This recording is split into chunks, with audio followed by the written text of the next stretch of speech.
22শে শ্রাবণে কবিগুরুকে স্মরণ। রায়গঞ্জ গার্লস প্রাথমিক বিদ্যালয়ের সাংস্কৃতিক অনুষ্ঠান। 22শে শ্রাবণ বিশ্বকবি রবীন্দ্রনাথ ঠাকুরের তিরোধান দিবস।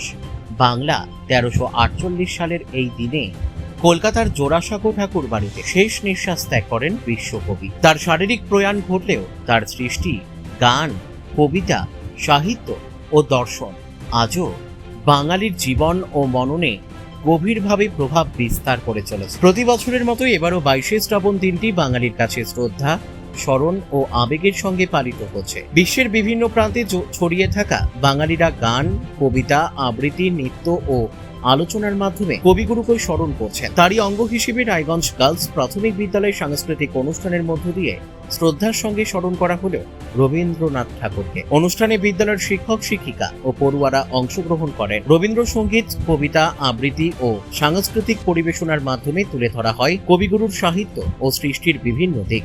শিশুদের সাংস্কৃতিক পরিবেশনার মধ্য দিয়ে ফুটে ওঠে রবীন্দ্রনাথের প্রতি গভীর শ্রদ্ধা ও ভালোবাসা। বিদ্যালয় কর্তৃপক্ষের পক্ষ থেকে জানানো হয়, নতুন প্রজন্মের কাছে রবীন্দ্রনাথের সাহিত্য, সংস্কৃতি ও মানবতাবাদী চিন্তাধারা পৌঁছে দেওয়াই এই ধরনের অনুষ্ঠানের অন্যতম উদ্দেশ্য।